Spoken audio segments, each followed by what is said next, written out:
My name is Celine Yedda, and I'm 27 years old. 3 weeks ago, my accountant husband called me from his office at a major accounting firm. He was pale. He asked me one simple question. "What exactly do you do?"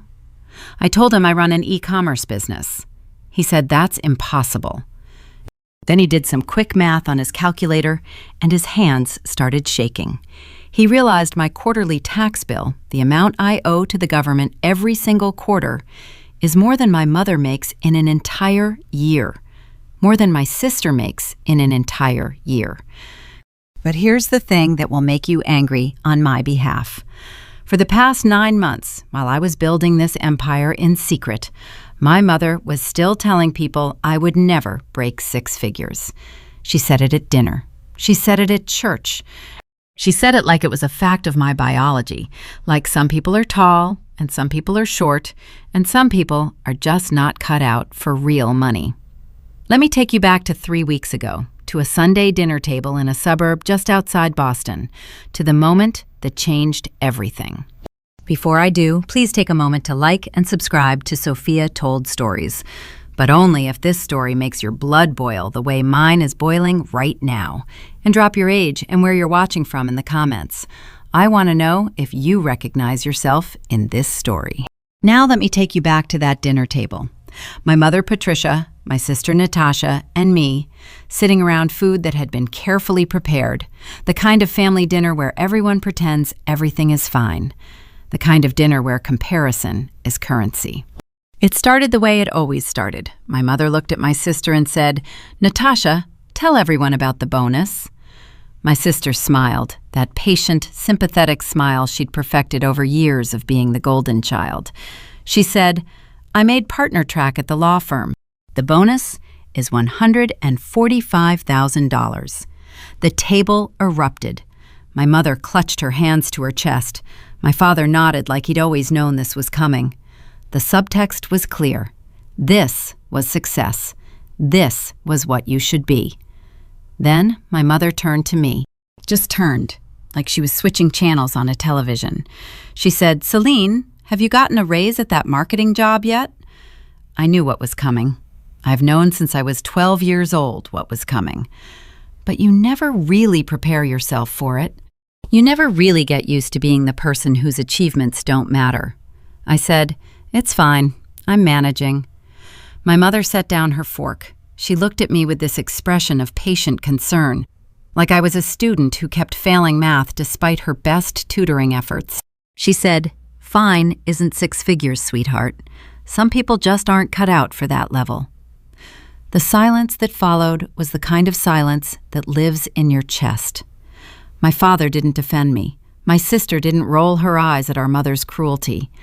They both just looked at their plates like she'd said something perfectly reasonable, like she hadn't just told me in front of witnesses that I was fundamentally limited, that there was something about me, something intrinsic and unchangeable, that meant I would never reach the level of financial success my sister had already reached. I felt my hands curl into fists under the table. My mother continued, "I've been telling you this for years, Celine. Have realistic expectations. Some children are ambitious, and some aren't. Some people have the hunger for it, and some people just want to be comfortable. There's nothing wrong with that. There's no shame in knowing your limitations." She was using that gentle voice, the voice that made her sound like she cared about me, that made her sound like she was protecting me from disappointment rather than ensuring it. I said, "You're right. I'm managing fine." What I didn't say was that I'd spent the last 9 months building something that would make her words look like prophecy in the worst possible way. What I didn't say was that my sister's bonus was about to become invisible. What I didn't say was that I'd been working in secret, breaking myself into pieces, lying every single day, building something my mother had already decided was impossible for me to build.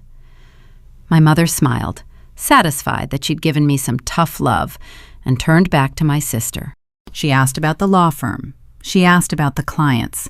She asked about everything that mattered in her mind, and I sat there, cut off mid-sentence before I'd even opened my mouth, feeling the weight of 20 years of being told I wasn't enough. After dinner, I helped my mother clean up. That's what I do. I help. I accommodate. I make myself useful in the ways that have been designated for me. My sister went to the living room. My father turned on the television. And I washed dishes while my mother dried them, and she talked about the Johnsons next door, how their daughter just got engaged to a doctor. When I finally left, I sat in my car in the driveway for 10 minutes. I didn't cry. I was past crying about this. I opened my phone and scrolled through LinkedIn. Natasha's new position was announced. Her photo showed her smiling in front of the law firm logo. Underneath it, a comment from one of my mother's friends. "What a remarkable young woman. Your whole family must be so proud."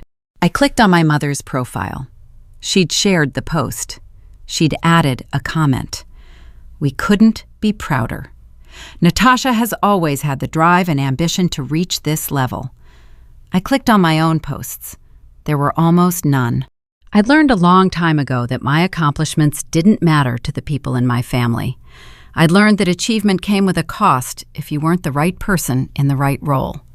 And so I'd stopped trying to share. I'd stopped trying to make them proud.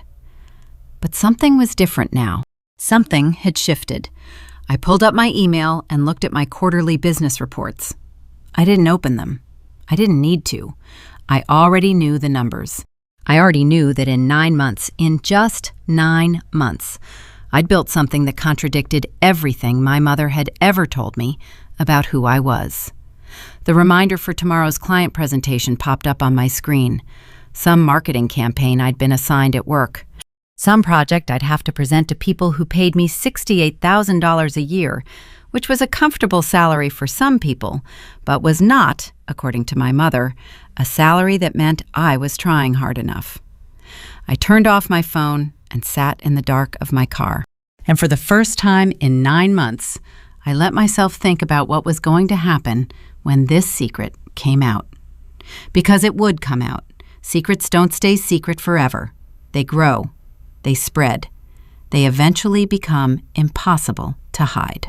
And when my family found out what I'd been building while they told me I couldn't, while my mother predicted my failure, while my sister glided through her success story with my mother cheering on the sidelines, everything was going to change. I just didn't know how much. That night I didn't sleep. I couldn't. My mind was doing that thing it does when you've been wounded by someone you love. It keeps replaying the moment.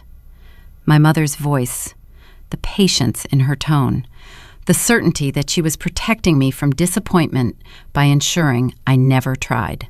At 3 a.m, I gave up on sleep entirely and pulled out my laptop. I wasn't looking for anything specific. I was just scrolling through YouTube, the way insomniacs do at that hour.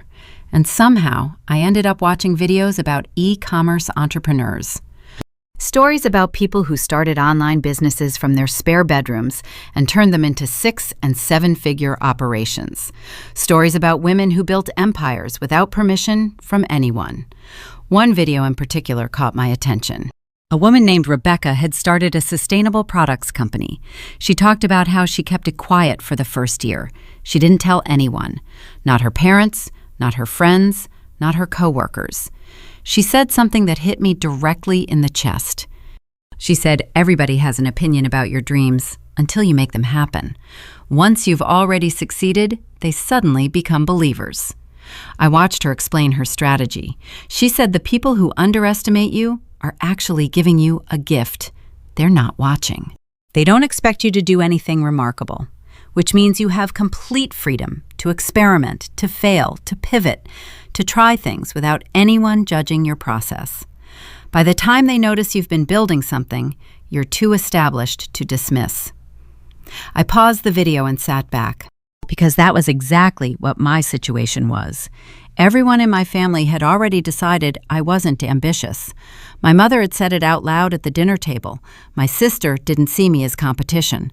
My father had stopped asking about my career years ago.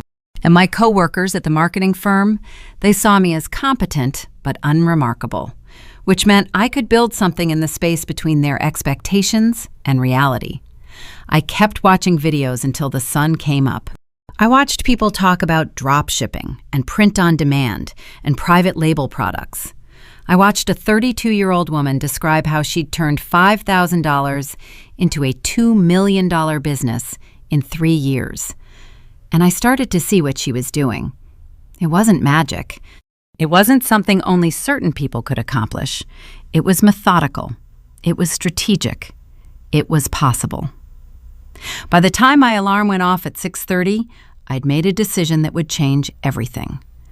I called in sick to work.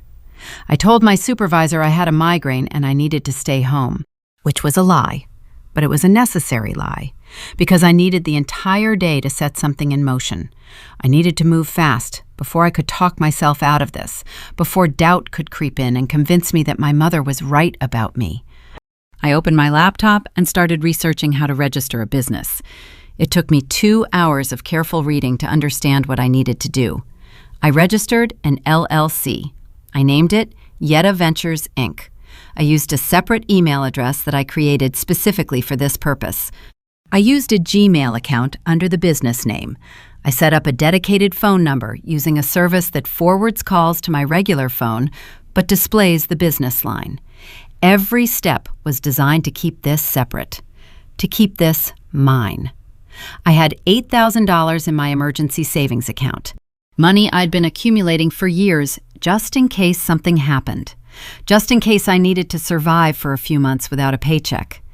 I transferred $4,000 of that into a new business bank account I opened online.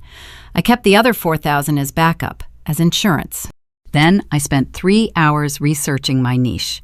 I wanted to find something that was trending but not oversaturated, something with decent margins, something I genuinely cared about. And that's when I found it: sustainable home goods. The market for reusable containers and eco-friendly alternatives was growing at 300% year over year. People were tired of single-use plastics. People were starting to care about their environmental impact. And more importantly, most of the competition was already established and expensive. But there was a gap in the market for affordable, sustainable alternatives. Small production runs, beautiful design, reasonable prices. That was my opening. I spent the next 14 hours researching suppliers. I looked at manufacturers in Vietnam and China and Indonesia. I read reviews on Alibaba. I calculated costs. I looked at minimum order quantities. I found a supplier in Shenzhen who made beautiful, reusable glass containers with bamboo lids. The cost per unit was $3.50. The retail price I could charge was $17. The margin was insane. I placed an initial order, 30 units, just enough to test the market, just enough to see if anybody would actually buy this. The order would arrive in 3 weeks. And then, at 11:47 at night, I did the thing that made it real. I opened Shopify. I built a storefront. I named it Conscious Living. I wrote product descriptions. I created a brand story about sustainability and intentional living and reducing waste. I took photos of the products using my phone camera in my spare bedroom, propping them up against my bookshelf and using the natural light from the window. It was midnight when I hit publish, when I made the store live to the entire internet. I sat back in my chair and my hands were shaking. This was real now. This wasn't daydreaming anymore. This wasn't watching YouTube videos and imagining what I could do. I had registered a business. I had opened a bank account. I had created a product line. I had launched a store. If this failed, I could just shut it down. No one ever had to know. No one ever had to know I'd tried.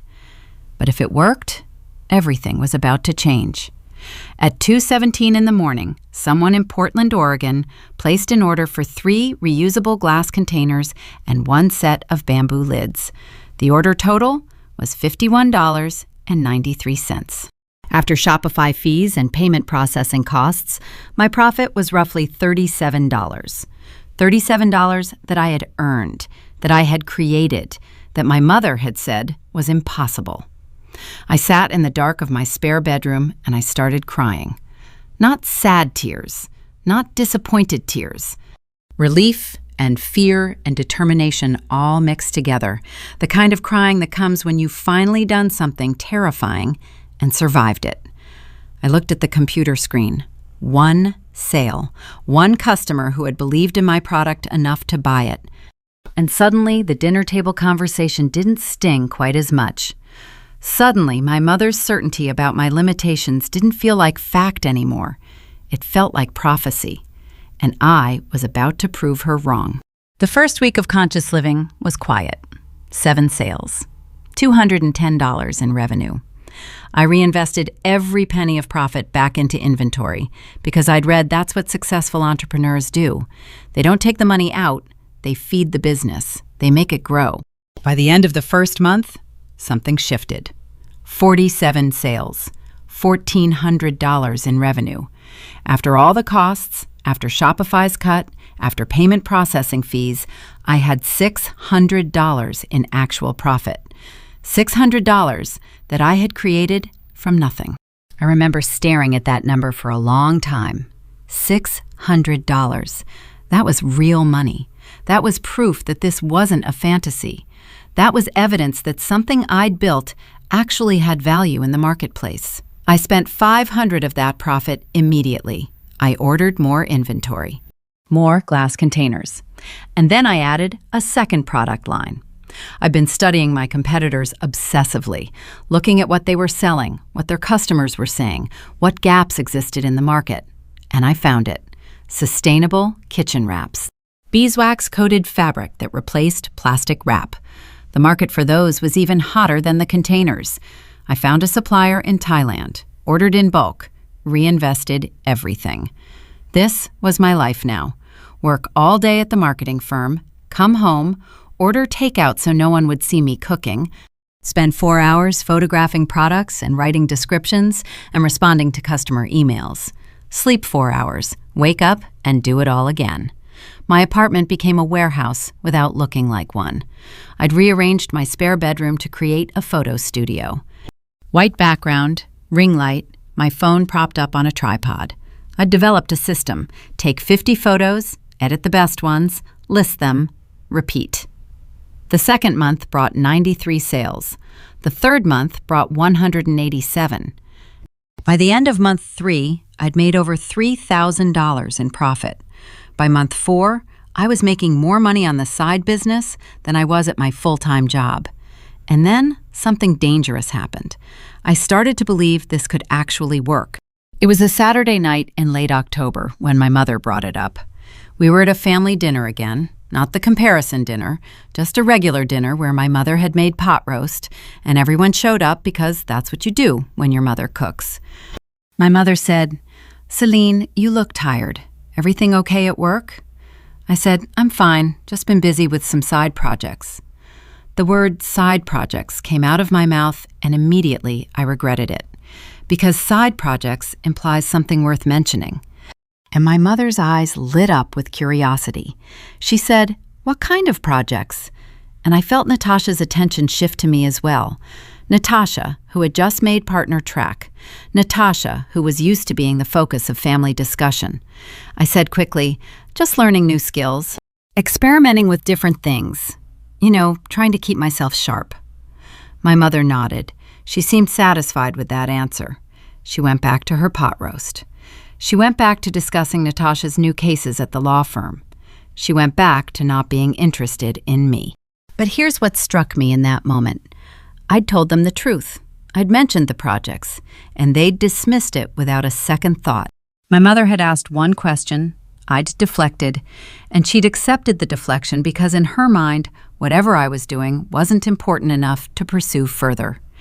That was the moment I realized how much power I had. They'd already decided I wasn't ambitious, which meant I could be as ambitious as I wanted, and they'd never suspect a thing. By month 5, I knew I needed help. The business was moving too fast for me to manage alone. I was making more money than I could keep up with. Orders were stacking up. Customer service emails were piling up. I was working 80 hours a week between my day job and this secret operation. I found a freelancer on Upwork, a woman named Jessica in Tennessee who had experience with e-commerce customer service.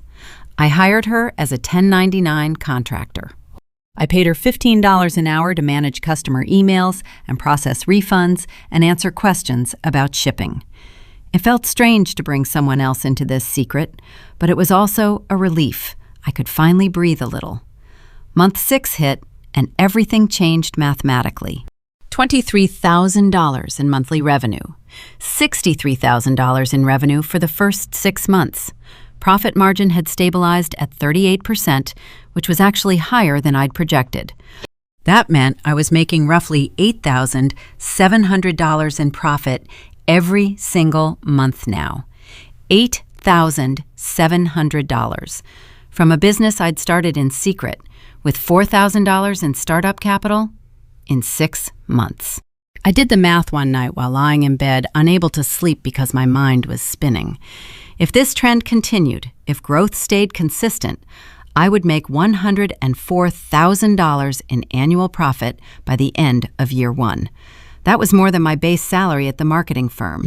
That was 6 figures of income I was generating entirely on my own, and nobody knew. The realization hit me with the force of a physical blow. This wasn't a hobby anymore. This wasn't an experiment. This was a real business. This was a real revenue stream. This was proof that my mother was completely, devastatingly wrong about who I was. She'd said I wasn't cut out for 6 figures, and I was already on track to make 6 figures without anyone knowing, without any of the validation or credit or recognition.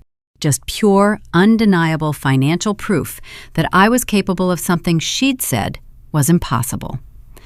But with that realization came a new kind of panic, because this couldn't stay secret forever. Eventually, this was going to come out. Eventually, someone was going to notice.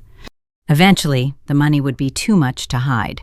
And when that happened, when my family found out what I'd been building in silence while they told me I couldn't do it, everything was going to explode. I just didn't know how soon that would be. Month 9 arrived like a warning I should have seen coming. The numbers had grown beyond what I could reasonably explain away as a side hobby. $34,000 in monthly revenue. That was more than my annual salary at the marketing firm coming through in a single month.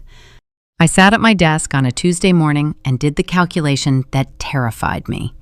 If I was making $34,000 in revenue and maintaining a 38% profit margin, that meant I was netting roughly $12,920 in profit every month, before taxes.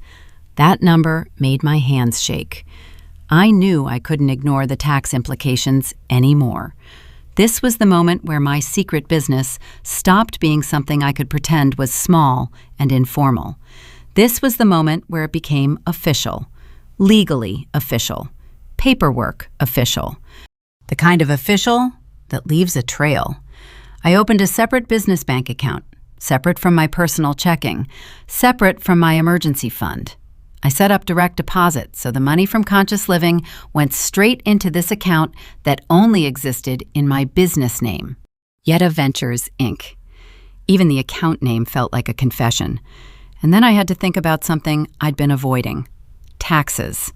I was going to owe quarterly estimated tax payments. That was the law. I couldn't just make this money and keep it. The government expected a cut. And more importantly, the IRS expected me to tell them about this income, which meant documentation, which meant records, which meant that somewhere, in some government database, there was going to be evidence that Celine Yedda was running a business that was generating 6 figures of annual revenue. I did the math one more time to be absolutely certain. $34,000 times 12 months equals $408,000 in annual revenue. Minus costs for inventory and fulfillment and software and customer service contractor, I'd be left with roughly $155,000 in profit before taxes. At the federal tax rate for that income level, I'd owe approximately $38,900 in federal income tax alone, plus state taxes, plus self-employment taxes. My quarterly estimated payment would be roughly $9,750. The first time I saw that number written out, I had to sit down. $9,750 every quarter. That was more than my mother made in a month. That was real, concrete, undeniable proof that I was operating at a scale that couldn't be hidden much longer. I was 3 weeks away from needing to make that first quarterly payment when Natasha called. She said Michael wanted to host a dinner. Michael is my sister's husband. They've been married for 4 years. He works at one of the big accounting firms downtown. He's the kind of guy who wears expensive suits and talks about merger and acquisition strategies at dinner parties. I didn't want to go. I was exhausted. I had a product shipment arriving that day, and I needed to photograph 30 new items and add them to the store. I had customer service issues to handle. I had a supplier in Vietnam I needed to email about a potential quality issue with a recent shipment. But Natasha is my sister, and she asked, so I went. The dinner was at their place, a nice house in the suburbs that Michael and Natasha had bought 3 years ago with a down payment from her law firm bonus. Michael answered the door in casual clothes, which meant something. He doesn't usually relax. He's always performing, always on, always aware of how he's being perceived. He smiled when he saw me and said, "Celine, good to see you. Come in, come in." Dinner was chicken and asparagus and wine that Michael had selected specifically because he wanted to talk about its tasting notes. He spent 15 minutes explaining the terroir and the aging process and the particular regions where the best grapes grow. It was the kind of performance that made me want to leave immediately. But halfway through the main course, something shifted. Michael set down his fork and looked directly at me. He said, "Celine, I need to ask you something about work." I felt my chest tighten. I said, "Okay." He said, "I'm working on a research project at the firm. We're building tax strategy models for e-commerce clients, and I'm trying to understand the actual margins in the space, the realistic numbers, the stuff that doesn't show up in case studies." Natasha was listening now. She'd noticed something in his tone. She was watching us both with that analytical expression she gets when she's trying to figure out what's happening. Michael continued, "You work in marketing, right? You must have exposure to a lot of e-commerce companies. I'm wondering if you've ever seen actual numbers, actual profitability breakdowns."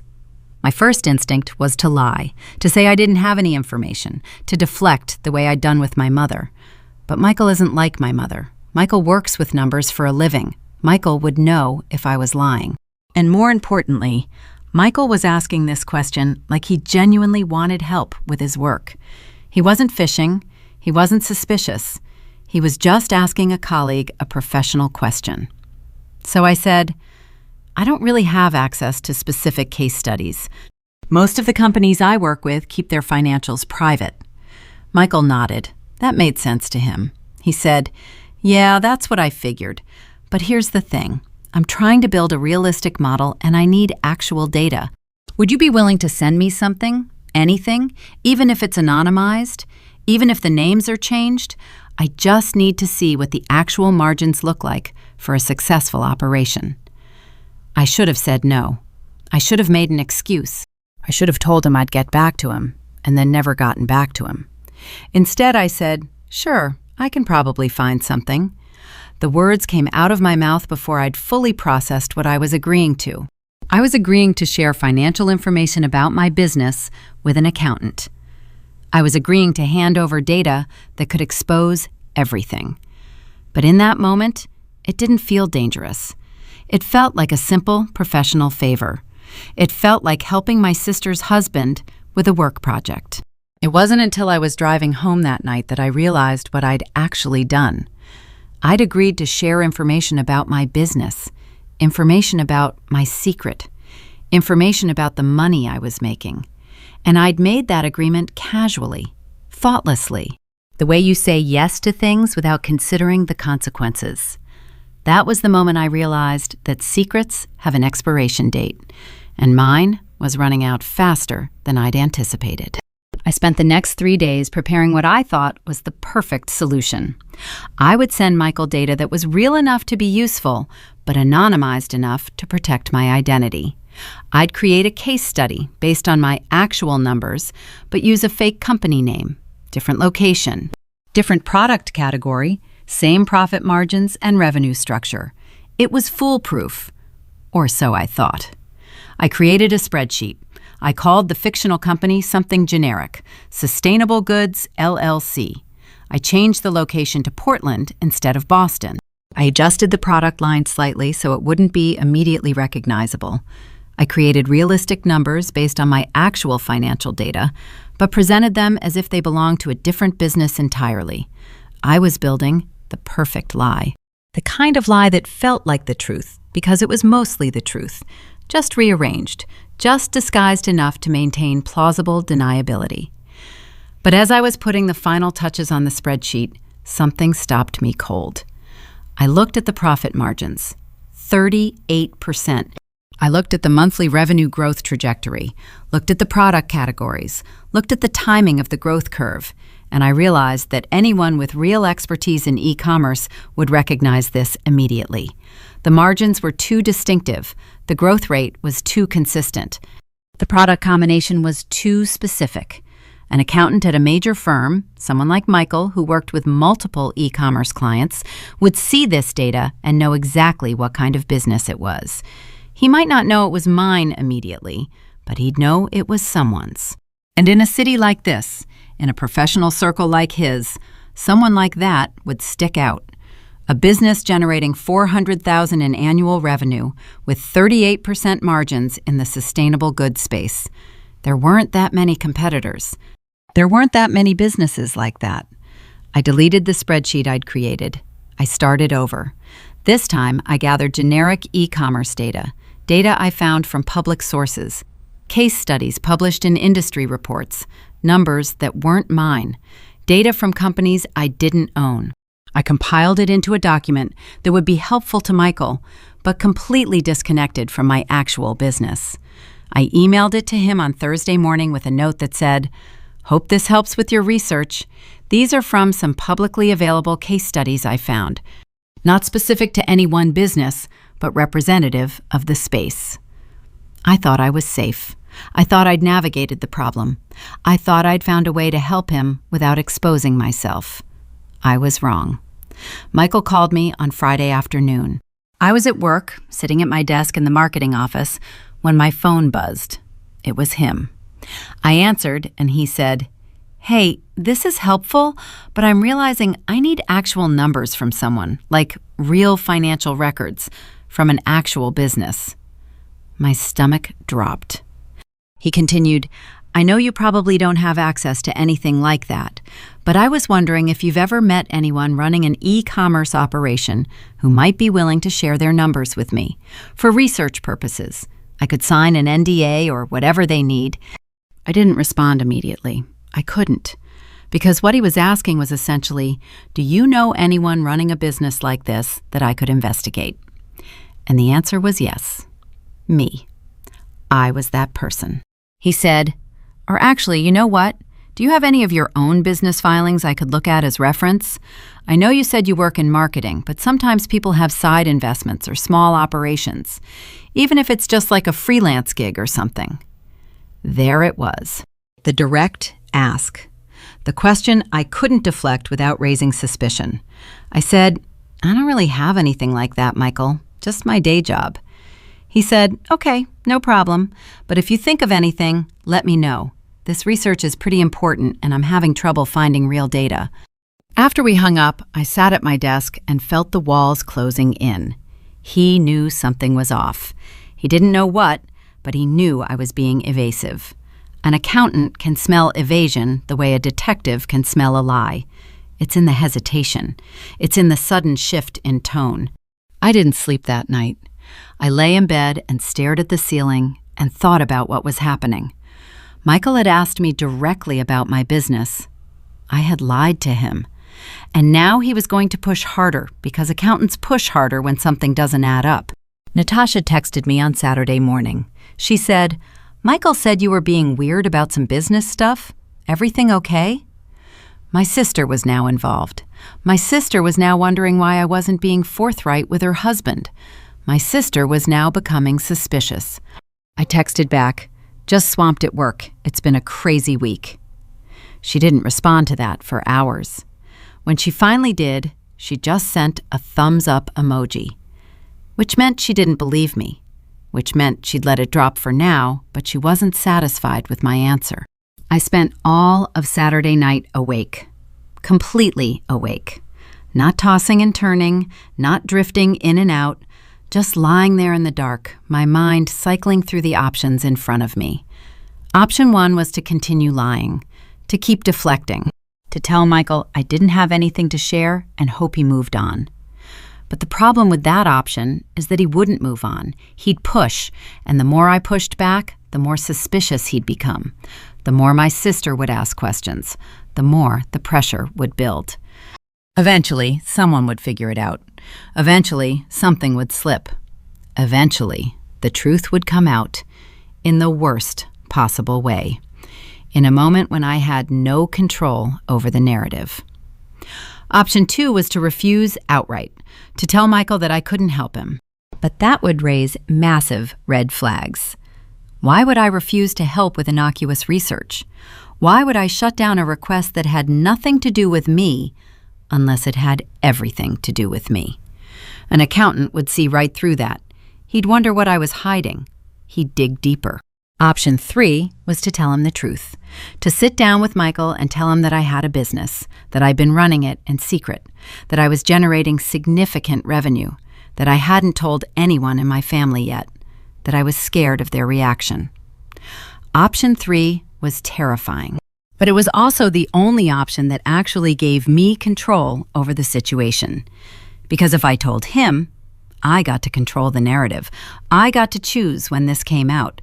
I got to decide how much information he had and in what order he received it. But if I kept lying, eventually the truth was going to come out in some uncontrolled way.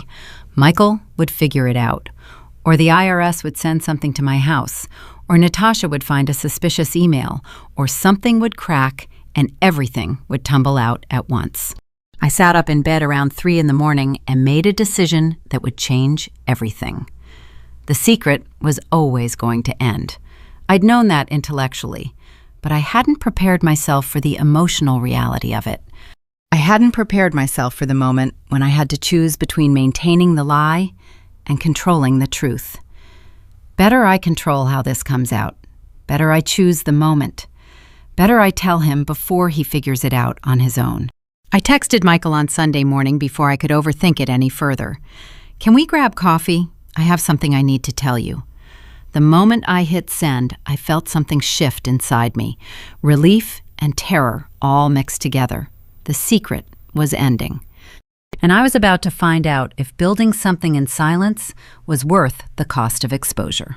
The coffee shop we chose was neutral territory. Not somewhere either of us frequented regularly, not somewhere we'd run into people we knew. It was a Starbucks in a strip mall between our 2 offices. Fluorescent lights and the sound of espresso machines and people typing on laptops. The kind of place where no one pays attention to anyone else. Michael arrived 5 minutes early. He was wearing his work clothes, dark suit, expensive watch, the uniform of someone who trades in other people's financial secrets for a living. He ordered a black coffee and sat at a table in the corner. I ordered the same thing and sat across from him. Before he could ask any questions, before he could circle around what he already suspected, I just said it. I said, I actually do have an e-commerce business. That's what I couldn't send you. His expression shifted through 3 different emotions in quick succession. First confusion, then understanding, then calculation. Like he was running numbers in his head, trying to figure out what this meant. He said, Okay, tell me about it. I said, It's called Conscious Living. It's an e-commerce operation selling sustainable home goods, glass containers, reusable kitchen wraps, that kind of thing. It's been running for 9 months. Michael set down his coffee. He said, How small are we talking? I said, Profitable, growing. But I haven't told anyone about it.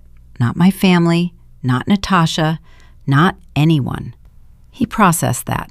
He said, Why not tell your sister? And that's when I had to be honest, not just about the business, but about why I'd hidden it. I said, Because my family has spent 20 years telling me I'm not ambitious enough. My mother says I'll never make six figures. She says I'm not cut out for business. She says I should have realistic expectations, and I needed to build something without their doubt, without their constant message that I can't do it. Michael nodded slowly. He understood that, not just intellectually, but emotionally, because he works with people like my family all the time. He sees how money and status become weapons, how expectation becomes limitation, how families can convince you that your ambitions are unrealistic just by telling you they are. He said, "Can I see the numbers?" I pulled out my phone. I opened my email and found the quarterly tax filing I'd been preparing. My hands were shaking as I handed him the phone. I didn't want to see his reaction. I didn't want to watch his face as he processed what I'd actually built. But I looked anyway. The first number he saw was the monthly revenue, $47,000. Not the fictional Portland business I'd tried to create, not the anonymized case study. My actual business, my actual numbers. His eyes moved down the document. He was reading the quarterly tax obligation, $4,700, every quarter. His face didn't go shocked, it went confused, like he was trying to reconcile what he was seeing with what he understood about me. He said, "Wait, you're filing quarterly? So this has actually been operating for how long?" I said, 9 months. Michael did the math quickly on his phone. He said, "So if this is $47,000 a month, that's roughly $408,000 in annual revenue, potentially, if growth continues." I nodded. He said, "And you haven't told anyone? Not your mother, not your sister, not anyone?" I said, "Would you?" The question hung there between us because Michael understood exactly what I meant.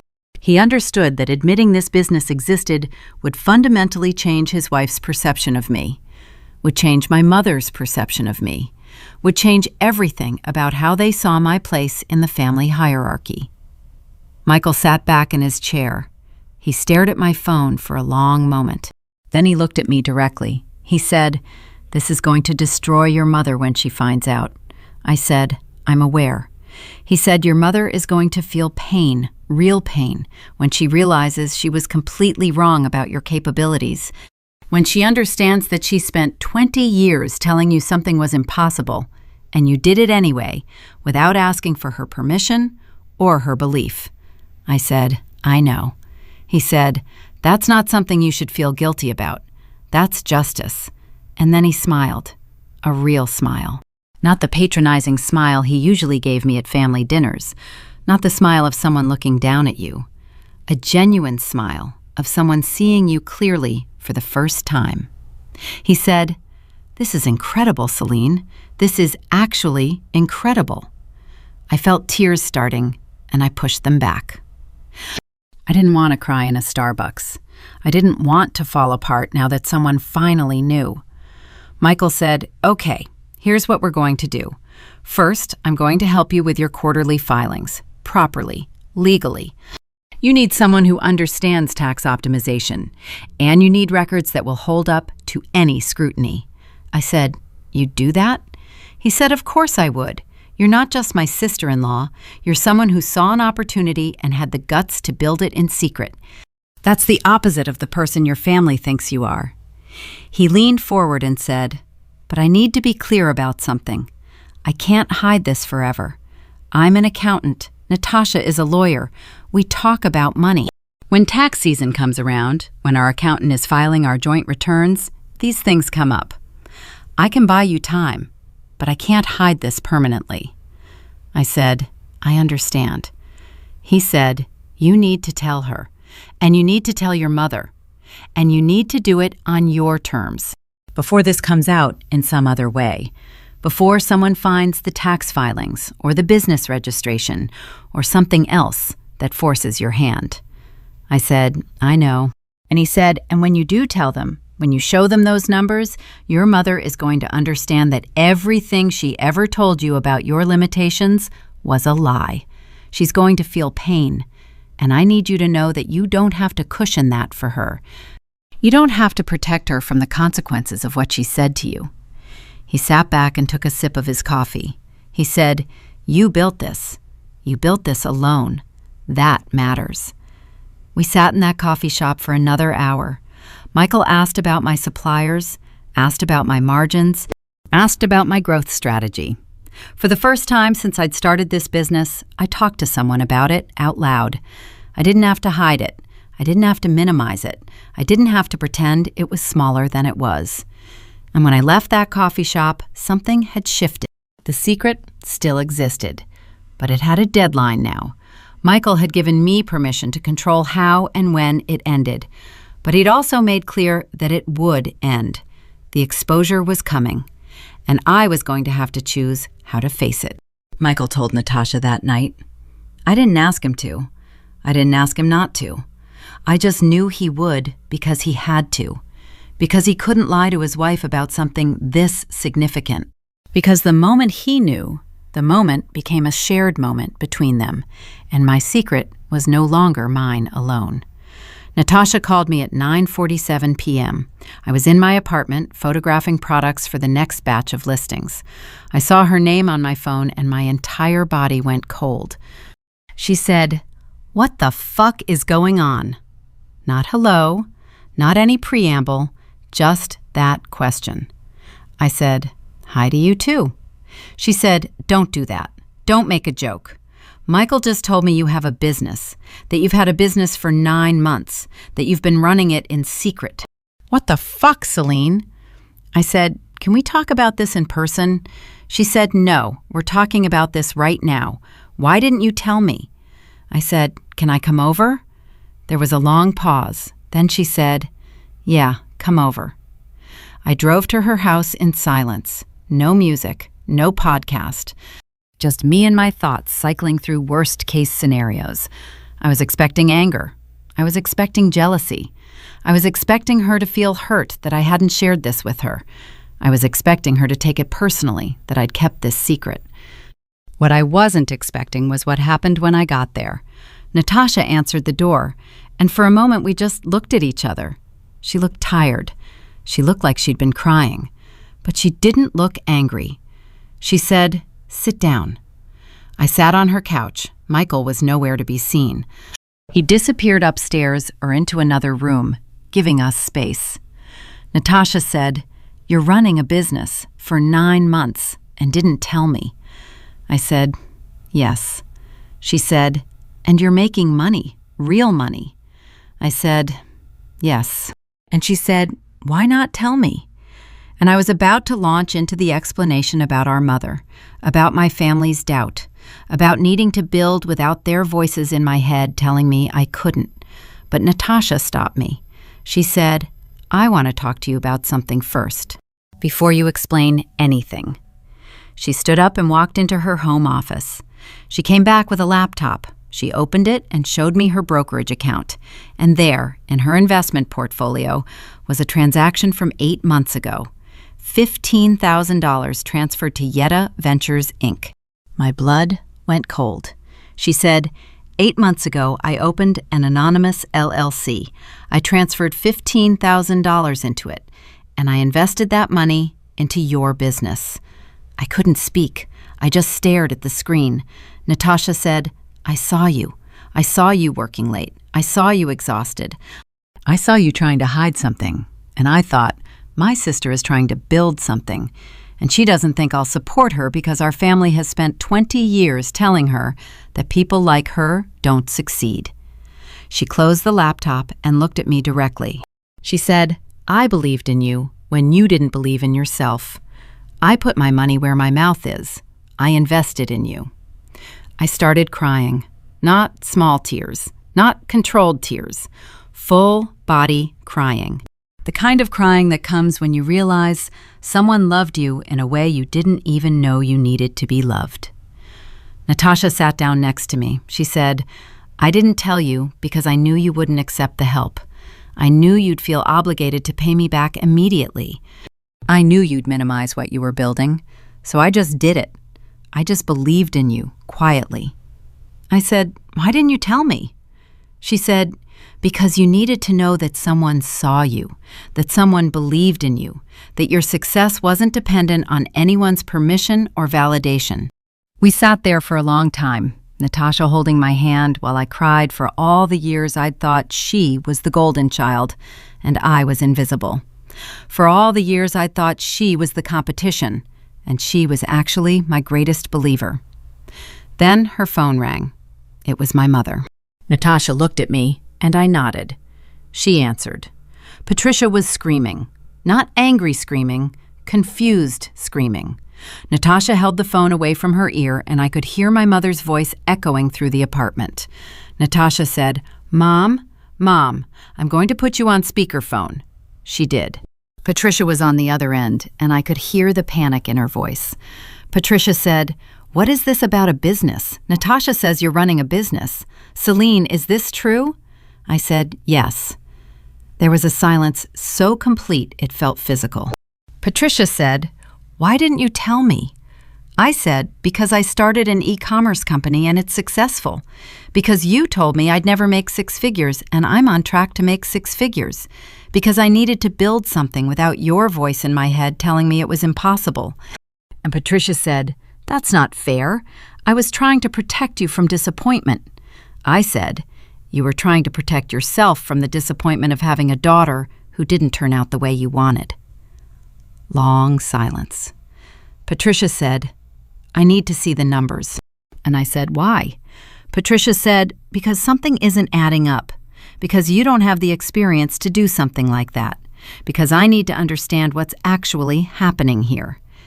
And in that moment, I realized that my mother wasn't calling to congratulate me. She wasn't calling to apologize. She was calling because my success didn't fit into the narrative she'd built about who I was. And she needed to understand how I could possibly have done something she'd explicitly told me I couldn't do. She needed proof that I'd failed, or that I'd cheated, or that something was wrong. Because the only thing worse than your child failing is your child succeeding without needing you. I don't know exactly when Michael decided to file the report. He didn't tell me. I found out 3 weeks later when an official letter arrived at my apartment from the Internal Revenue Service.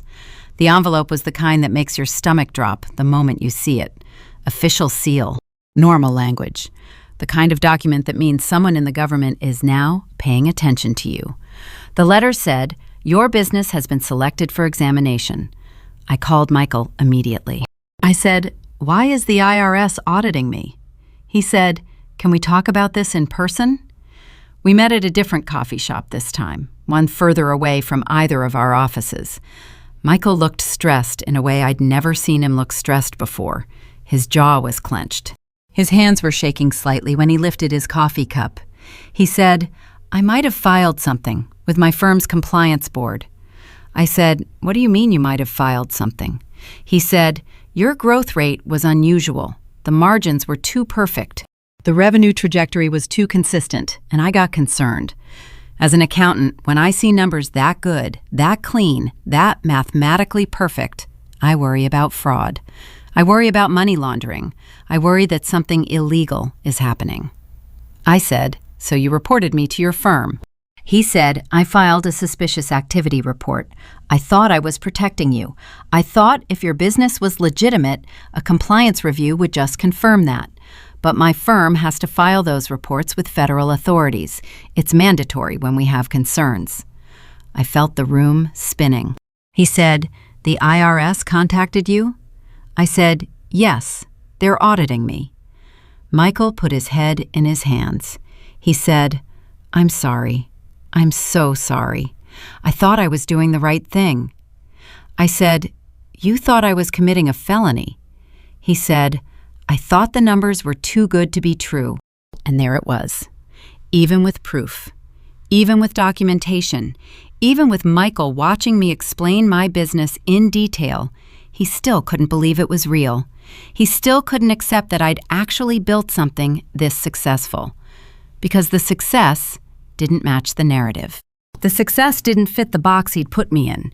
He'd seen the numbers, and his first instinct wasn't to congratulate me. It was to assume I'd done something illegal. Because in his mind, people like me don't just build successful businesses. People like me don't have that kind of drive. People like me don't execute that cleanly. I said, "What happens now?" He said, "Now you have to prove that your business is legitimate. You have to show the IRS that everything about your operation is above board." The next 2 weeks were some of the most stressful of my life. I compiled every piece of documentation I had. I created spreadsheets of my supplier receipts. I printed out screenshots of my Shopify records showing every single transaction. I compiled customer reviews. I showed my marketing spend. I documented everything. An IRS examiner named Patricia called me on a Tuesday morning. She had a calm voice, professional. She said, "I've reviewed your file. I need to understand your business model." I walked her through everything. I explained how I'd identified the gap in the market. I showed her the data about sustainable goods trending at 300% year-over-year growth. I explained why my margins were high. I told her that I manufactured some of the products myself, which lowered my cost of goods sold significantly. I showed her inventory records, shipment logs, supplier contracts. Everything was documented. Everything was clean. Patricia said, "Where do you manufacture?" I said, "Some of it I source from suppliers in Asia and have them shipped directly to my fulfillment center. Some of it I assemble myself in my spare bedroom." And she said, "You assemble products in your spare bedroom?" I said, "Yes. The beeswax wraps I make myself. I buy the fabric wholesale and I coat it with beeswax. That's where a lot of my margin comes from. The labor is just my time." Patricia said, "That's actually impressive." And those 4 words meant everything. She said, "I'm going to need to schedule a site visit. I need to see your operation." I cleaned my spare bedroom for 4 hours. I organized my inventory. I showed her the setup. I showed her the processes. I showed her the manufacturing equipment I'd invested in. I showed her the cost analysis that proved the economics of the business model. Patricia took notes. She asked detailed questions. She wanted to understand the competitive landscape. She wanted to know how I differentiated myself. She wanted to understand my growth strategy. And at the end of the visit, she said, "This business is completely legitimate. Your documentation is thorough. Your growth rate, while impressive, is entirely consistent with the market conditions in your space and the execution you've demonstrated." 2 weeks later, I received an official letter from the IRS. It said, "The examination of your business has been completed. No adjustments to your reported income have been recommended. Your business has been found to be operating in full compliance with federal tax law." Michael received a notification from his firm's compliance department. It said, "The suspicious activity report filed regarding the subject business has been determined to be unfounded. The auditor's assessment was overcautious. No further action is required." Michael's professional reputation took a hit. A memo went out to his team about being more careful about distinguishing between unusual success and actual fraud. His supervisor called him into a meeting. They discussed his performance. They discussed whether he had the right judgment to handle complex client situations. I didn't feel satisfied about that. I didn't feel victorious. I just felt tired. Because what Michael's report had revealed was something I'd suspected all along. That even when I showed people evidence of my capability, even when I provided documentation and numbers and proof, there was still doubt. There was still the assumption that something must be wrong, that something must be illegal. That a woman like me couldn't just build something this successful through hard work and strategic thinking. The IRS had validated me. The government had officially confirmed that my business was legitimate. But the damage was already done. The investigation had happened. The doubt had been aired. And everyone who needed to know now knew that my success had been questioned by someone who was supposed to believe in me. My mother called me 2 days after the IRS cleared my business. She said she needed to talk to me alone. Not at a family dinner, not with my father or Natasha present, just the 2 of us. She said it like she was asking permission for something difficult, like she was nervous about my response. I agreed to meet her at a restaurant, a nice one, the kind of place where my mother felt comfortable, where she could maintain some semblance of control through environment. We sat at a corner table. She ordered wine. I ordered water. For the first 5 minutes, we made small talk. She asked about work. She asked about the weather. She was stalling. She was gathering courage for something. Then she set down her wine glass and said, "I need to tell you something I've never told anyone. Not your father, not Natasha, no one." I waited. She said, 35 years ago, before you were born, before I married your father, I had a business. It was before the internet, before e-commerce as we know it now. But I was manufacturing handmade crafts, ceramics mostly, beautiful pieces. And I was selling them at craft fairs and through a mail order catalog. I didn't know this. My mother had never mentioned this to me. I'd grown up thinking she was just a librarian, that she'd always been just a librarian. She continued. First year, I made $200,000. I was 29 years old, and I was making more money than anyone in my family had ever made. I was going to expand. I was going to build something real. She paused. She took a sip of wine. She said, "Then the market crashed. Craft fairs stopped making money. The mail order business dried up. My supplier went out of business suddenly. I had inventory I couldn't sell and no way to manufacture new inventory. I lost everything in about 6 months. I lost $200,000. I lost my business. I lost my confidence." My mother's hands were shaking. I'd never seen my mother vulnerable like this. She said, "That's when I met your father. He was steady. He was safe. He had a job. He didn't have big ambitions that could crash and burn. He was reliable. And I married him because I needed to feel safe again, because I couldn't handle the risk of trying something big and failing." She looked at me directly. She said, "When you were born, I thought maybe I'd build again when you were older, when things were more stable. I kept saying I'd do it. I kept planning it. But then years passed, and I didn't do it. And the longer I didn't do it, the more I became someone who just accepted that I wasn't a business person, that I wasn't ambitious, that I should be happy with a steady paycheck and a quiet life." I didn't interrupt. I let her finish. She said, "And then you started showing signs of ambition. You were always thinking about ways to do things differently, always asking questions, always trying to solve problems. And I got terrified because I saw myself in you. I saw the version of me that wanted to build something. And I thought, if I can just convince her that it's not possible, if I can just teach her to have realistic expectations, then she won't fail the way I failed. She won't lose everything. She won't have to feel that pain." Her voice cracked. She said, "So I discouraged you. I told you that you weren't cut out for business. I told you that some people just aren't ambitious enough. And I meant it to protect you. I meant it to save you from the disappointment I experienced. But what I actually did was try to kill your ambition because I was too afraid to pursue my own." I sat there processing what she was saying, understanding that my mother's cruelty at dinner tables, her constant comparisons, her explicit prophecies about my limitations, these things weren't about me. They were about her. They were about her unhealed wound. They were about her decision to stop trying and her need to convince everyone around her that trying was pointless. She said, "I'm sorry. I was wrong about you. I was wrong about what you were capable of." I said, "That doesn't undo 20 years of me believing you." She said, "I know." I said, "That doesn't undo all the moments when you made me feel small." She said, "I know." She said, "But I see now that you're better than I was. You didn't give up. You hid and you built anyway. You didn't need my permission. You didn't need my belief. You just did the thing that scared you most." I said, "That shouldn't have been necessary. You should have believed in me without me having to prove myself." Patricia nodded slowly. She said, "You're right. You're absolutely right. A mother should believe in her daughter.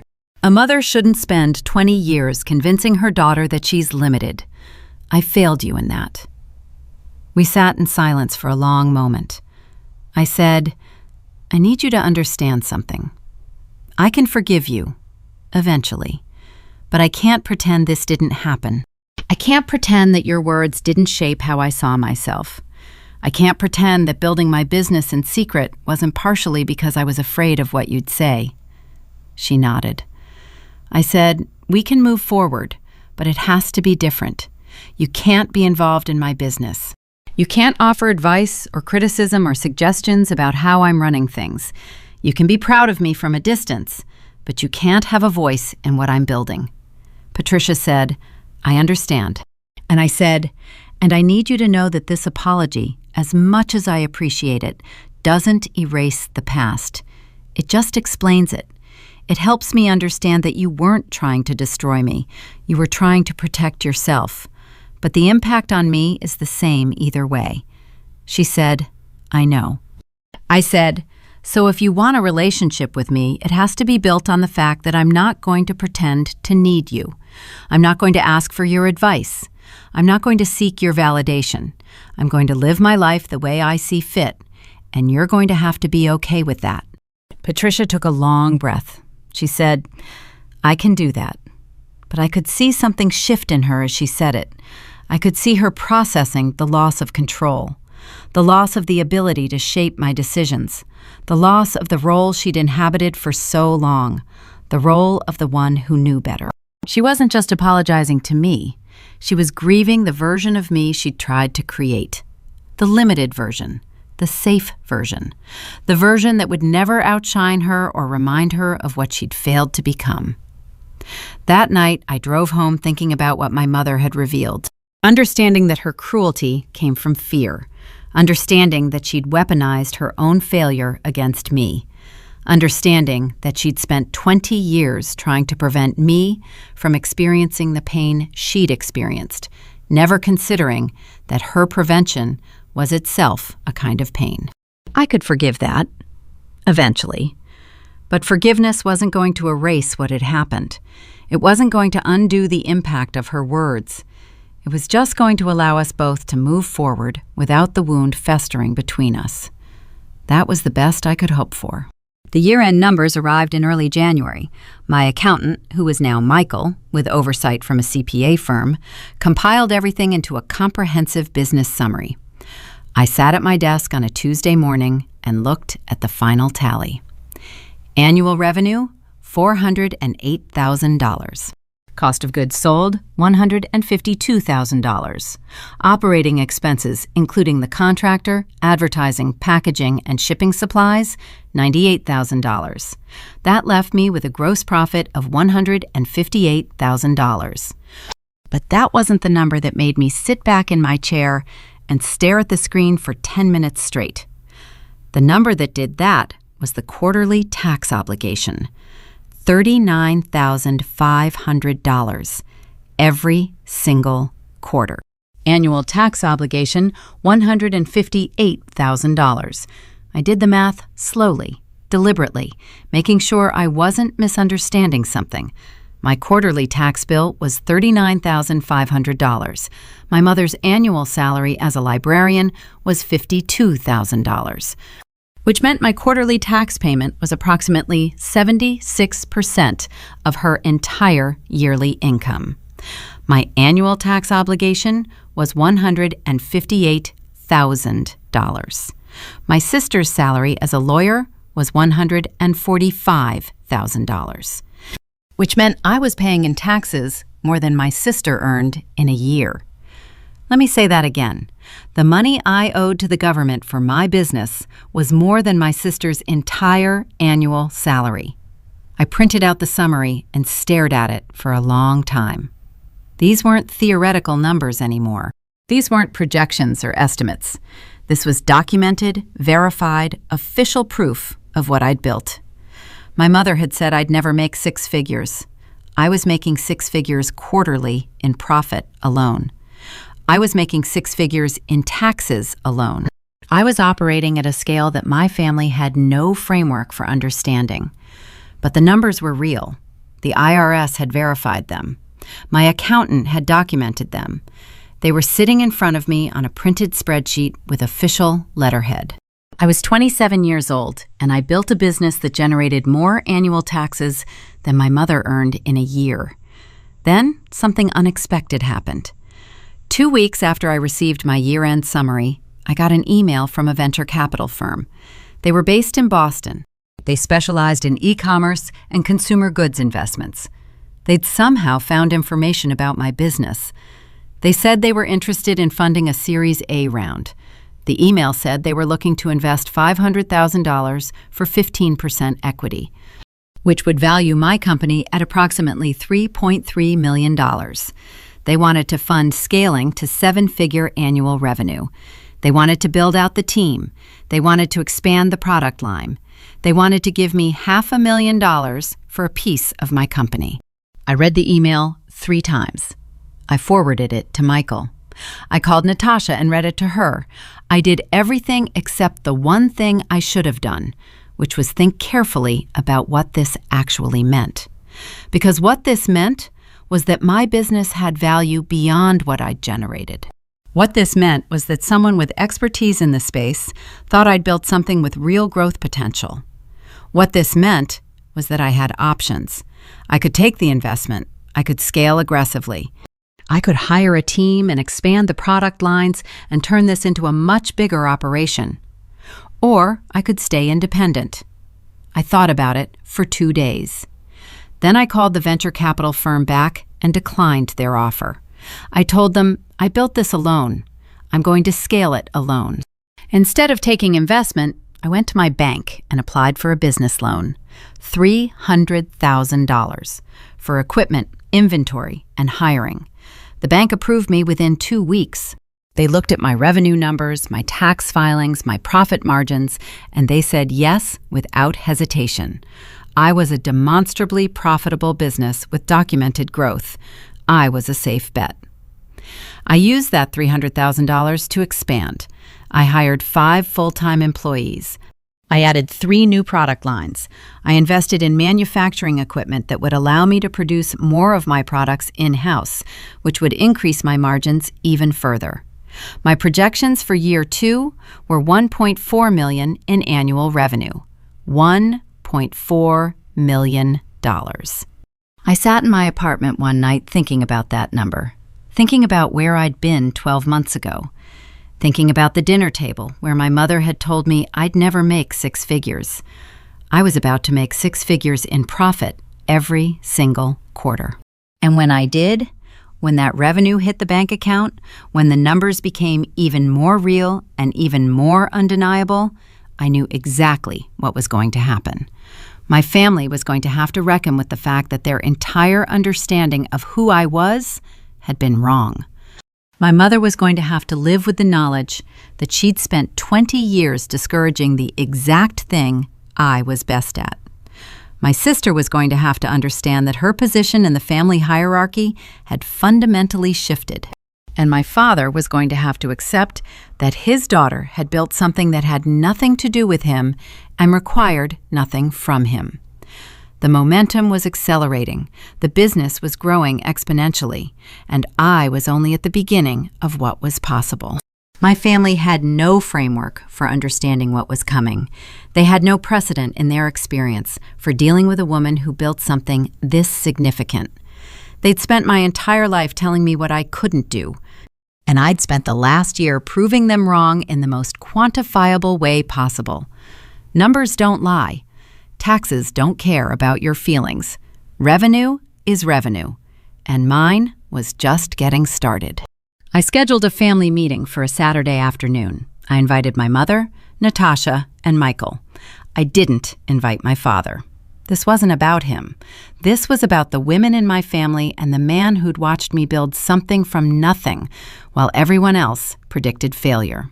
We sat in my apartment, the apartment that I'd furnished on a salary that was supposed to limit me, the apartment that overlooked a city where I'd built a business in secret.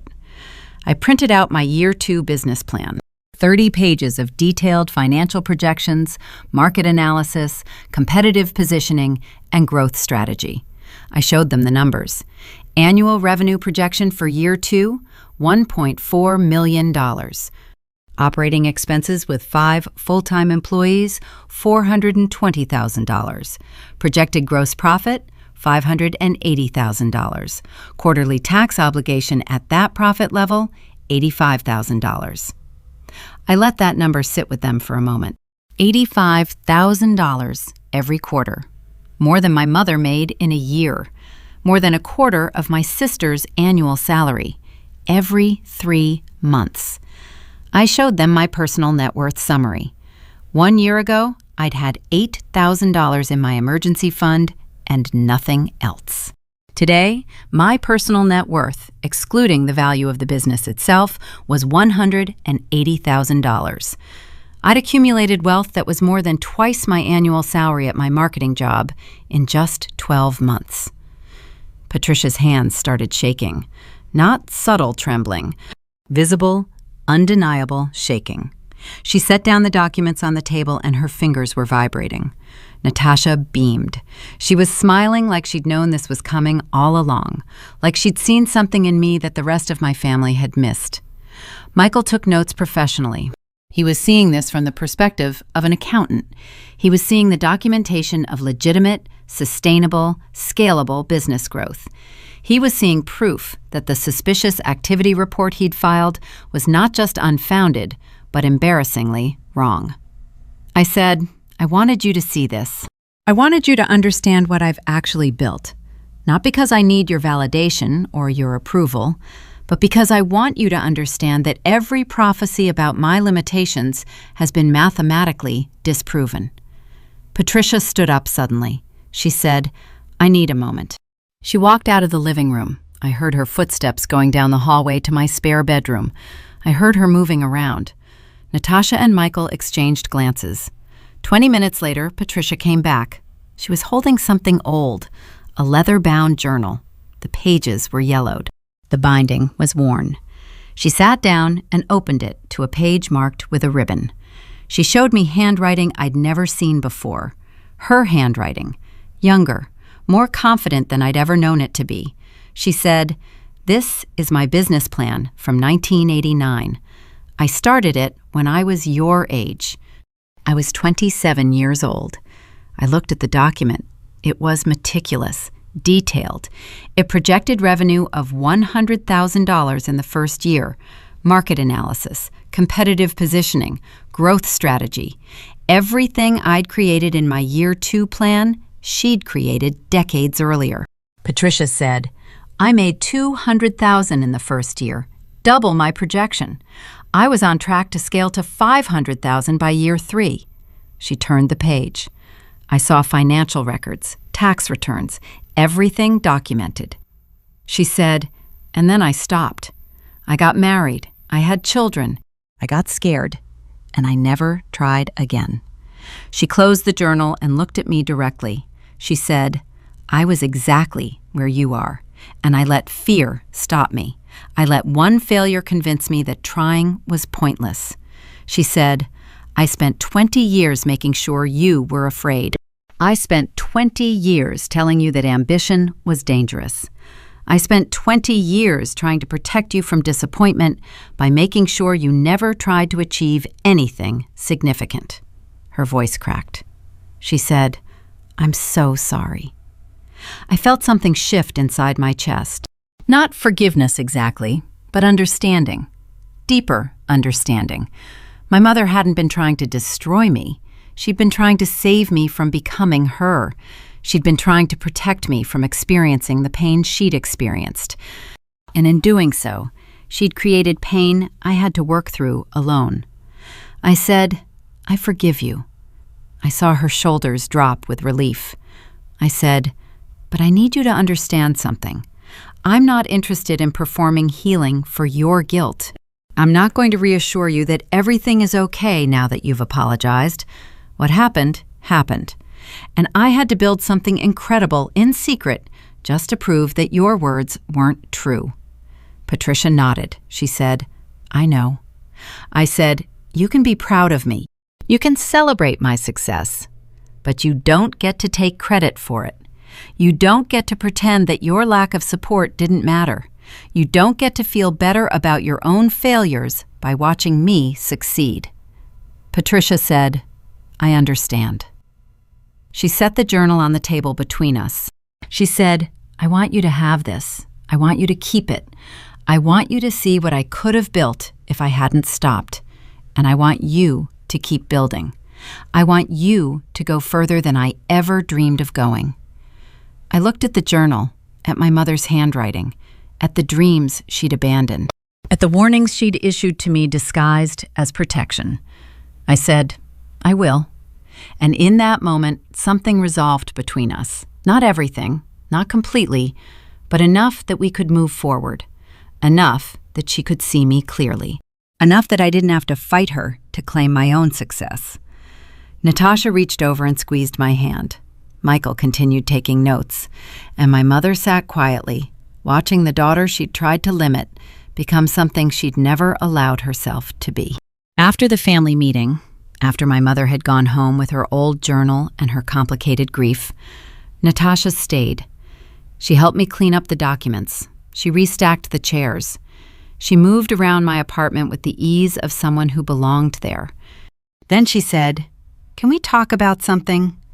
We sat on my couch, the same couch I'd bought secondhand when I first moved into this apartment, the same couch where I'd cried after my first sale at 2 a.m, the couch that had been witness to every moment of building this business in secret. Natasha said, "I invested $15,000 in your company 8 months ago." I said, "I know." She said, "And I want to know what that investment is worth now." I'd thought about this moment many times. I'd known it was coming. I prepared for it emotionally and financially. But sitting here with my sister, I still felt the weight of what I was about to offer her. I said, "I want to give you 5% equity in Yedda Ventures." Natasha said, "My $15,000 bought 5%? I said, "You bought it when the company was worth almost nothing. You invested when nobody else believed except me. That's early investor privilege. That's the founder's way of saying thank you for taking a risk on someone who hadn't proven anything yet." I pulled up the business valuation on my laptop. $1.8 million. That's what the venture capital firm had valued the company at. That's what the bank had used to calculate my loan. That's what independent appraisers had confirmed.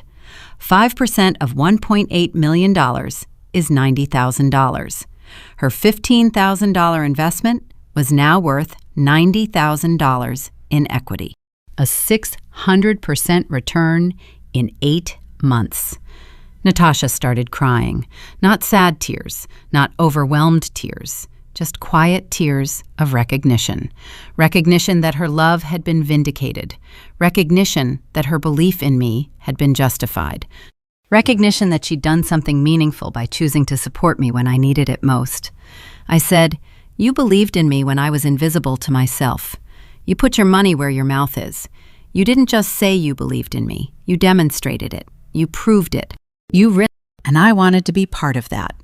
We sat there together on the couch, and for the first time since I'd started this business, I felt like I wasn't building alone. I felt like I had someone in my corner who wasn't waiting to see if I'd fail, someone who'd already committed, someone who'd already believed before the numbers proved anything. I said, "I want you to be on my board of directors, not as an investor, as a partner. I want your perspective. I want your legal mind. I want to build this with you."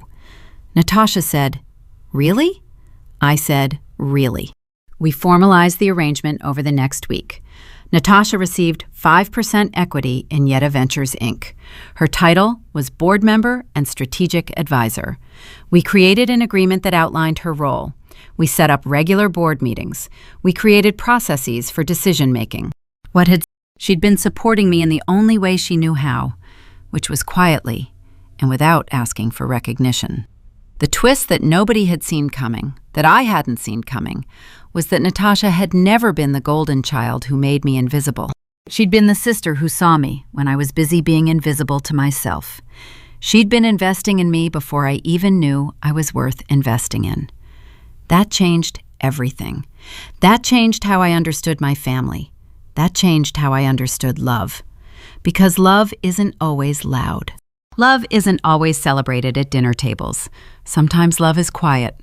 Sometimes love is $15,000 transferred anonymously to a sister you barely speak to because you believe in her potential more than she believes in herself. Sometimes love is showing up for someone even when they don't know you're there.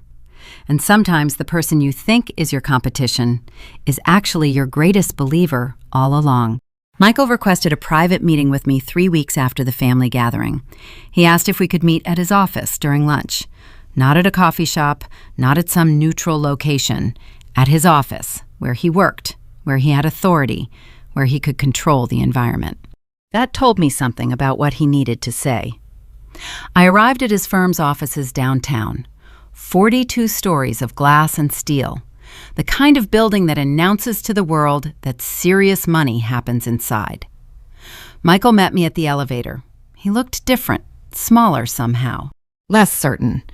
We sat in a conference room that overlooked the entire city, floor-to-ceiling windows, the kind of view that makes you feel insignificant and powerful at the same time. Michael didn't do small talk. He said, "I need to formally apologize." I waited for him to continue. He said, "I filed that suspicious activity report because I couldn't believe your numbers were real. And I need to be honest about why I couldn't believe them. I was protecting my own status. I was uncomfortable with the idea that a woman in this family, someone I'd always thought of as less ambitious than me, had actually built something more successful than anything I'd ever done." He paused. He said, "I couldn't imagine a woman in this family making more than me. And when I saw evidence that you were doing exactly that, my first instinct was to assume something was wrong, to assume something was illegal. Because accepting that you'd actually succeeded, that you'd actually built something legitimate and impressive, meant accepting that my understanding of you was completely incorrect." I said nothing. I let him sit with that. He said, "The IRS cleared your business. Your business is legitimate. Your growth is impressive. And I responded to your success by trying to destroy it. And I'm sorry." I said, "Why are you telling me this?" He said, "Because I'm offering you something. And I want you to understand that this offer comes from a place of actual respect, not from guilt or condescension or any of the complicated feelings I've been working through." He said, "I want to be the chief financial officer of Yedda Ventures, full-time. I want to work for you. I want to help you scale this business. I want to take a salary of $120,000 a year plus 1% equity." I let that sit for a moment. Michael was offering to leave his position at a major accounting firm to work for me. Michael was offering to subordinate himself to my leadership.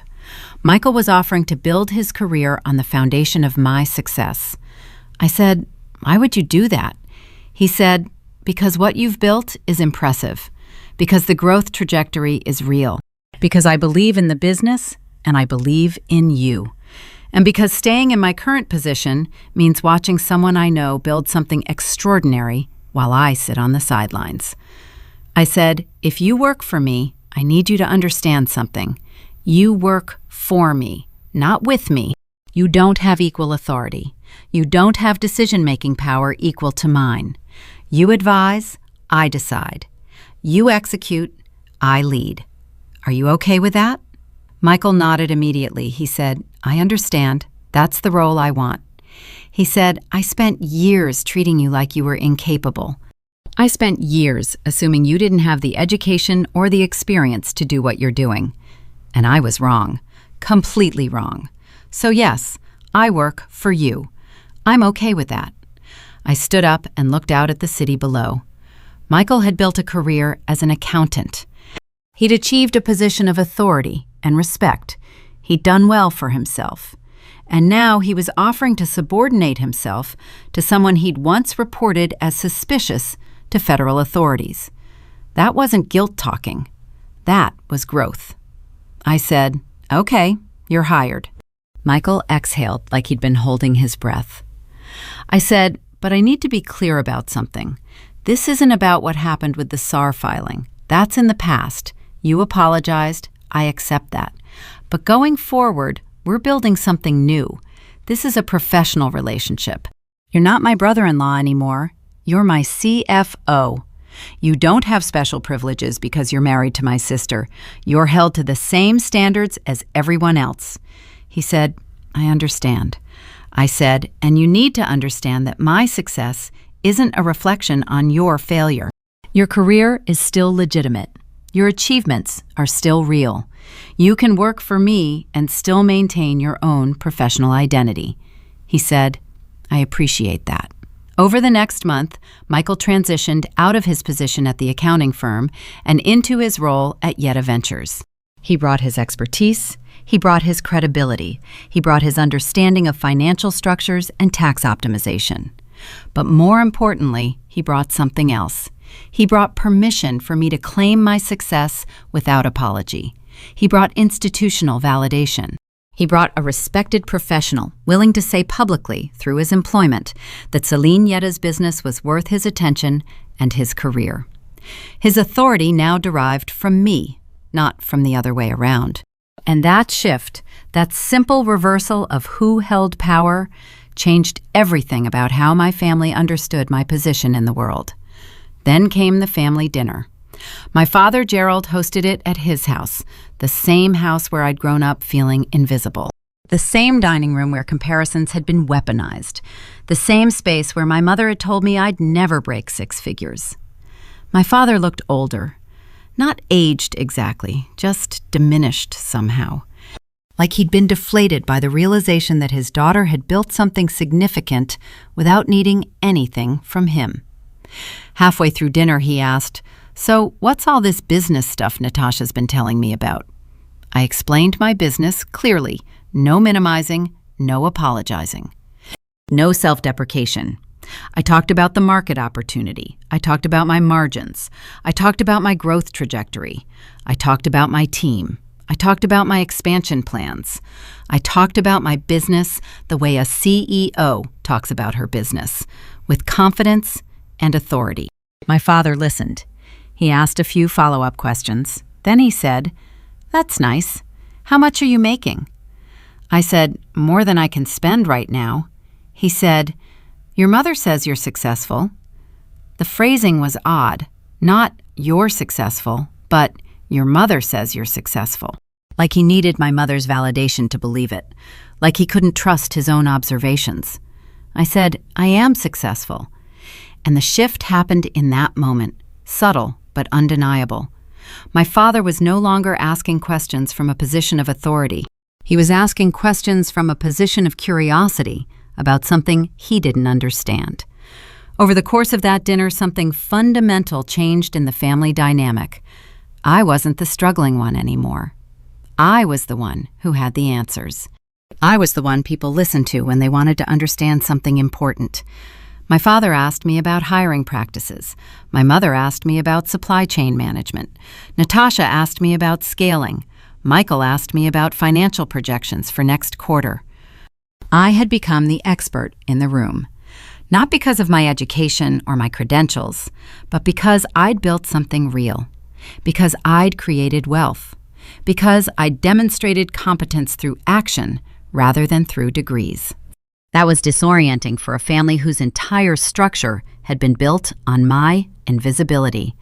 That was uncomfortable for people who'd spent 20 years telling me what I couldn't do and now had to watch me do it anyway. But more than that, it was liberating, because I finally understood something fundamental. Success isn't about proving people wrong. Success is about reaching a point where their doubts become irrelevant. Success is about building something so real, so substantial, that people have no choice but to acknowledge it. My mother's prophecy that I'd never make six figures had been shattered. But not because I was angry at her, not because I wanted to prove her wrong. It was shattered because I'd simply built something that transcended her prophecy. I'd built something that made her words obsolete. And that was the most powerful vindication of all. Late one night, sitting in my office at Yedda Ventures, I reflected on everything that had happened. I thought about the girl who'd built this business in secret. I thought about the reasons I'd kept it hidden. And I realized something profound about what silence had actually made possible. If I'd told my family early on, if I'd announced the business when it was just an idea or a small operation generating a few $1,000s a month, everything would have been different. My mother would have offered unsolicited advice based on her own failed experience. My father would have asked invasive questions about my financial decisions. Natasha would have felt compelled to help or to compete. Everyone would have had an opinion about what I should do, and those opinions would have slowed me down.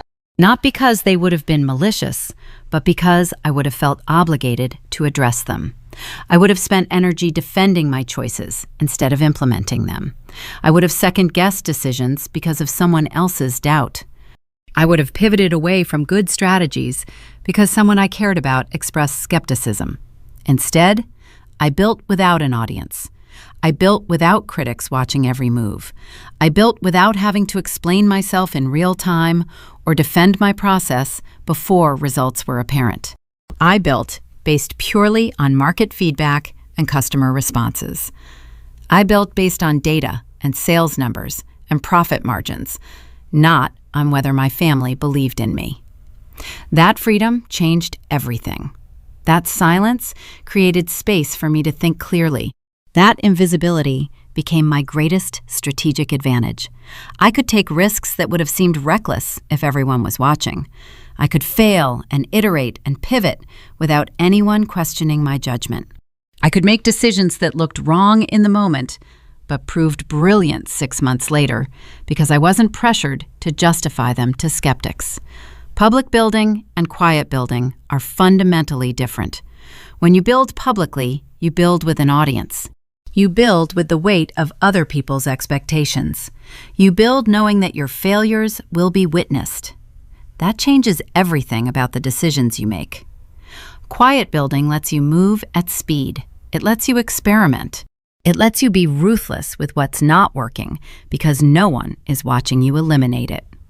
My mother's dismissal, her constant prophecy that I'd never make 6 figures, that had given me something unexpected.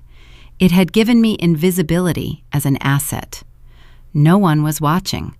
No one expected success. So I could take risks that would have seemed foolish if I'd been under scrutiny.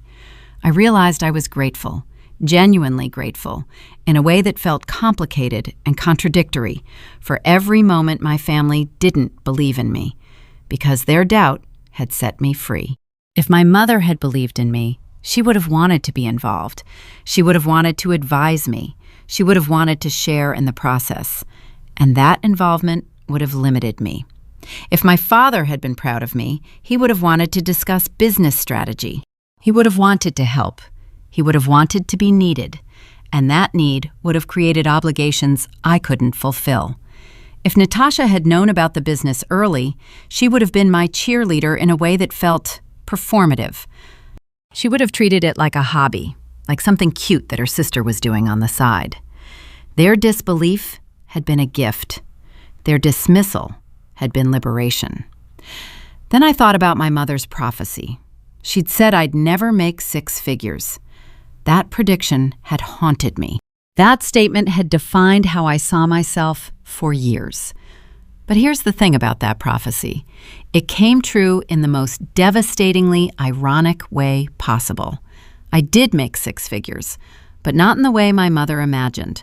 She meant that I'd never reach the level of conventional financial success that people like Natasha reached. She meant that I'd always be the one earning less, struggling more, working harder for smaller rewards. What actually happened was that I made 6 figures monthly. I made 6 figures in quarterly taxes. I made 6 figures in annual profit. I made 6 figures in ways my mother had never even conceived of. The cruelty of her prophecy was that it was so specific, so confident, so certain. She didn't say, "You might struggle financially." She said, "You'll never break 6 figures." She made it absolute. And then I broke 6 figures so thoroughly, so completely, that her statement became a joke. Not a hurtful joke, but a profound and perfect example of how completely she'd misunderstood her own daughter. The success became the response to the cruelty. The proof became the answer to the prophecy. And in proving her wrong, I'd also proven something to myself that mattered more than any validation from her. I'd proven that I was capable, that I was worthy, that my abilities weren't dependent on anyone else's belief in them. My mother's words had created a wound, but that wound had healed into something stronger. It had healed into determination. It had healed into the drive to build something that would make her predictions so obviously false that she'd have to acknowledge it. And she had. She'd looked at the numbers. She'd seen the tax filings. She'd understood the scale of what I'd built. And she'd accepted that everything she'd told me about my limitations was a lie. That acceptance meant more than any congratulations ever could, because it meant she finally understood. Not just that I was successful, but that her doubt had been wrong, completely, devastatingly wrong. And I would carry that understanding with me forever. 1 year after I sent that first email to Michael asking for coffee, Yedda Ventures had transformed into something I barely recognized. The business was generating $1.2 million in annual revenue. I'd hired 7 full-time employees. I'd opened a second warehouse. Revenue was on track to hit $2 million by year-end. The venture capital firms kept calling. They kept offering larger checks. They kept trying to convince me that taking their money was the logical next step. I declined every offer. I didn't want partners. I didn't want investors. I didn't want anyone else claiming ownership of what I'd built. The family had settled into a new equilibrium. My mother still worked as a librarian, but now she attended my business meetings. Not as an advisor with authority, but as an observer with curiosity. We'd set boundaries. She could attend. She could listen. She couldn't direct. That arrangement worked.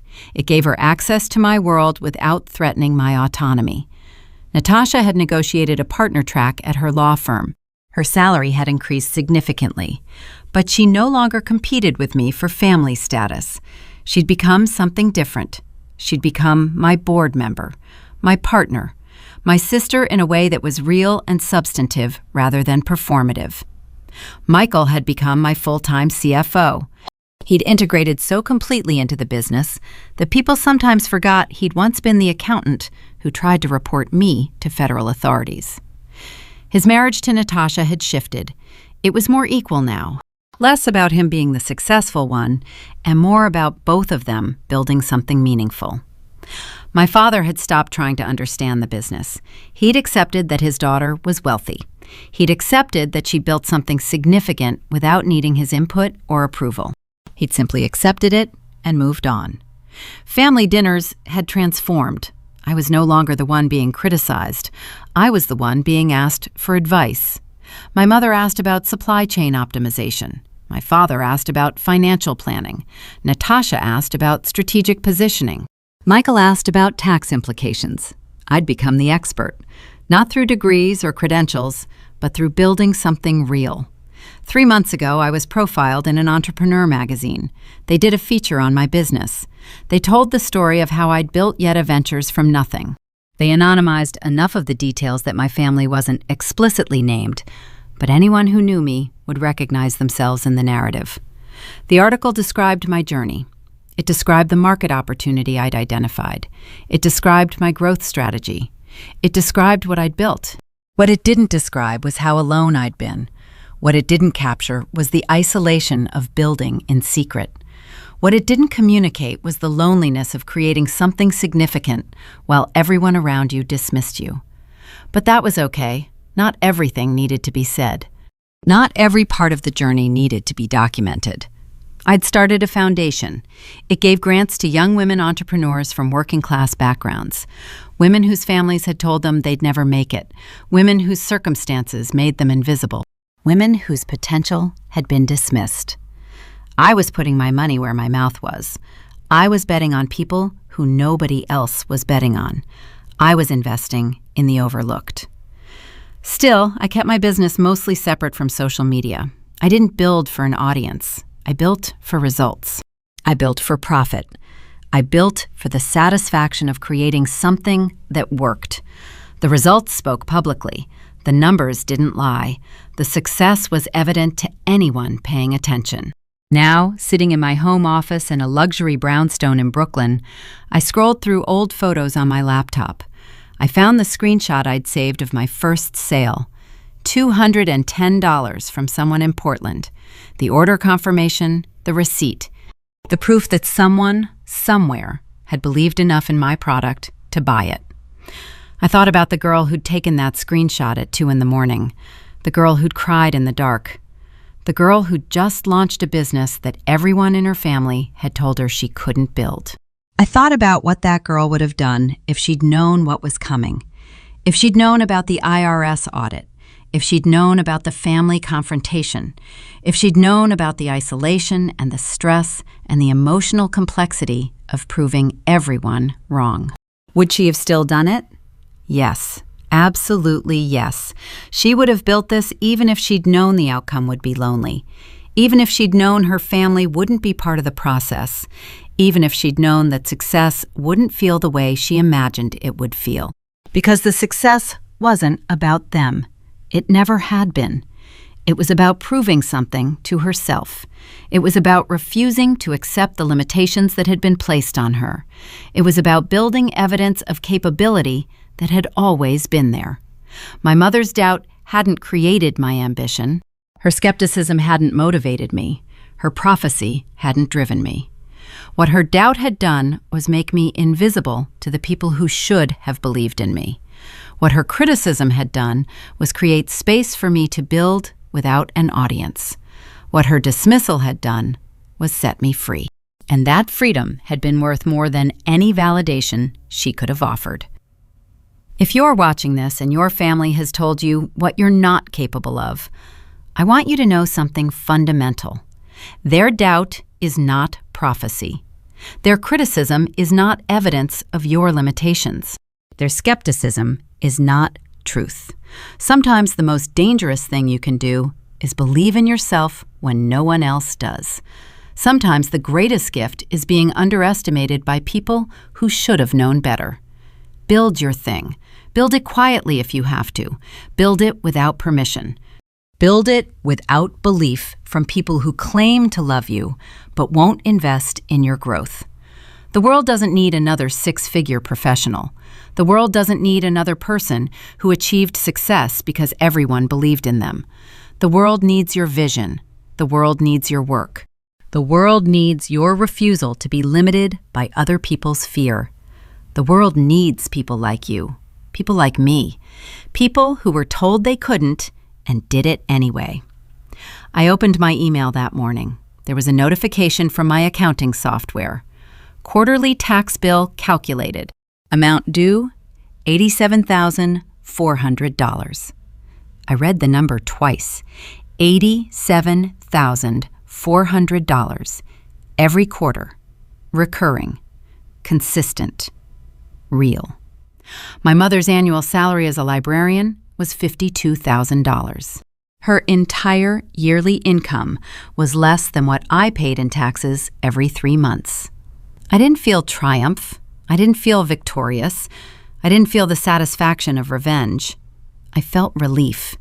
Relief that I no longer needed anyone to see me. Relief that I'd built something real. Relief that I'd proved something to myself that mattered more than any external validation. I paid the tax bill immediately. I watched the money leave my account. I watched it go to the government, and I didn't flinch. Because the money meant something. It meant I'd built something substantial. It meant the business was real.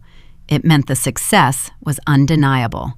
And I'd built it all alone, in silence, in secrecy, in the space between what my family believed I could do and what I actually did. That was my real victory. Not the money, not the business, not the success, but the journey. The lonely, difficult, triumphant journey of becoming exactly what everyone said I couldn't become. That was worth everything. Throughout this journey, I learned something that transformed how I understand success, family, and self-worth. The greatest lesson wasn't about building a six-figure business or proving my mother wrong or achieving financial independence, though all of those things matter. The real lesson was understanding that the people who doubt you the most are often the people closest to you, and their doubt says nothing about your capability and everything about their own limitations and fears. I learned that silence can be strategic, that invisibility can be freedom. That building without permission isn't rebellion, it's necessity. I learned that success doesn't require anyone's belief except your own. The validation from the marketplace is more reliable than validation from people bound to you by blood. I learned that mothers pass down their wounds disguised as wisdom. That sisters can love you in ways that feel invisible until suddenly they're the only thing holding you up. That brothers-in-law can become partners if they're brave enough to admit they were wrong.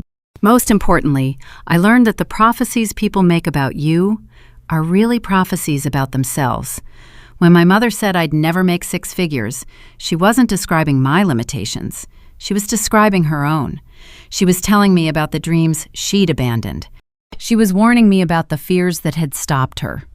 And I could either accept her prophecy as truth, or I could use it as fuel. I chose fuel. But here's what I want you to understand as you finish listening to my story.